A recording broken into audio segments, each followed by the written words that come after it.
कामचोर देवरानी। एक बार की बात है, सुषमा अपने पूरे परिवार के साथ खुशी खुशी मोहन नगर में रहती थी। उसकी 2 बहुएं थी, पल्लवी और शिवानी।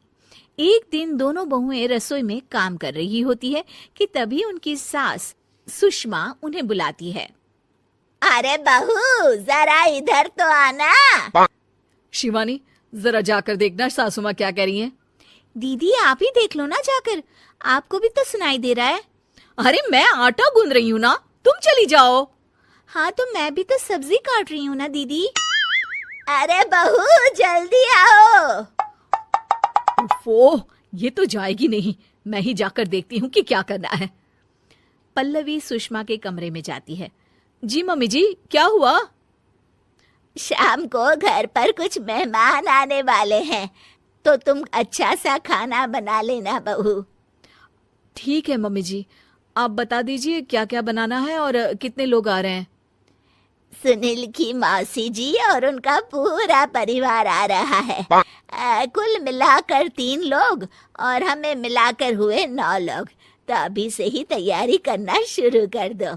और हाँ, घर की सफाई भी कर देना, हाँ अच्छे से।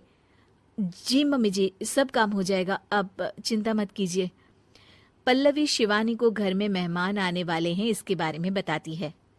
क्या 9 लोगों का खाना बनाना होगा, घर की सफाई करनी है?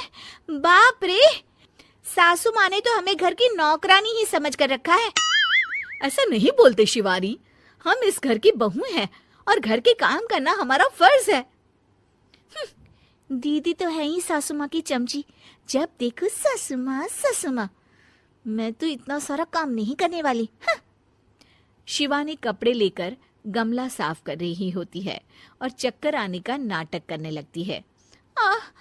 मेरा सर चकरा रहा है। तभी वहां पल्लवी और सासू माँ जाते हैं। अरे बहू, क्या हो गया तुम्हें? मम्मी जी, बहुत तेज सर में दर्द हो रहा है। अरे कोई बात नहीं शिवानी, तुम आराम कर लो, मैं सब काम कर लूंगी। ठीक है दीदी, अगर आप इतना कह रही हैं तो आराम कर लेती हूँ। शिवानी आराम से अपने कमरे में मैगजीन पढ़ रही होती है। इसे कहते हैं आराम की जिंदगी। इतना सारा काम। चलो सारा काम खत्म हो गया, शिवानी को देख आती हूँ। शिवानी अपने कमरे में ईयरफोन में गाने सुनते सुनते सो जाती है और उसके साइड में मैगजीन भी रखी होती है। पल्लवी वहां आ जाती है और वो सब देखती है। ओहो, तो मतलब सब काम चोरी का बहाना था। अभी बताती हूँ इसको। घर का सारा काम मुझे करना पड़ा और ये महारानी यहाँ मैगजीन पढ़ रही है, गाने सुन रही है। पल्लवी रसोई से एक प्लेट और चम्मच लेकर आती है और शिवानी को थाली बजाकर उठाने लगती है। शिवानी अचानक से उठती है। उठ गई महारानी, गाने भी सुन लिए, मैगजीन भी पढ़ ली। तुम तो बहुत बड़ी झूठी निकली शिवानी।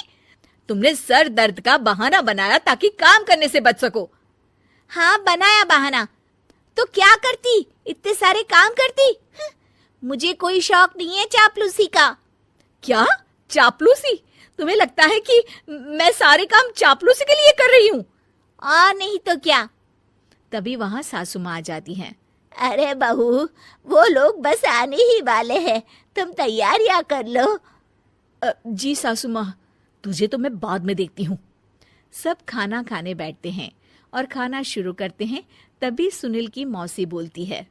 वाह भाई वाह, खाना तो बहुत ही अच्छा बना है सुषमा जी, एक एक चीज में क्या स्वाद है। ये सुनकर शिवानी मुंह बना लेती है। उसे अपनी जेठानी की इतनी तारीफ रास नहीं आती। आपकी बहुएं तो बहुत ही अच्छा खाना बनाती हैं। हाँ बनाती तो दोनों ही अच्छा है, पर आज ना ये सारा खाना बड़ी बहू ने बनाया है। छोटी बहू की तबीयत ठीक नहीं थी, सो इसलिए। मानना पड़ेगा सुषमा जी, आपकी बड़ी बहू तो बहुत ही गुणवान है। पल्लवी की तारीफ सुनकर शिवानी को जलन होती है। पल्लवी ये सुनकर खुश हो जाती है और शिवानी की तरफ देखकर उसे चिढ़ाती है।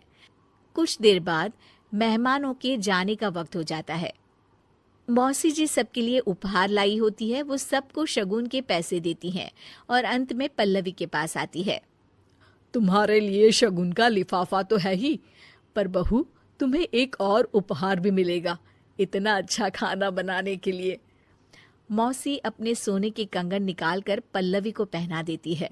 ये लो, ये मेरे मनपसंद कंगन है, अब से ये तुम्हारे हुए। धन्यवाद मौसी जी। ये देखकर शिवानी तो पूरी तरह से जल जाती है और गुस्से से रसोई में चली जाती है। तभी वहां पल्लवी आ जाती है और उसे अपने कंगन दिखाने लगती है। देवरानी जी, अब आपका सर दर्द ठीक तो है ना? मुझे लगता है कि अब सर दर्द शुरू हो गया होगा आपका।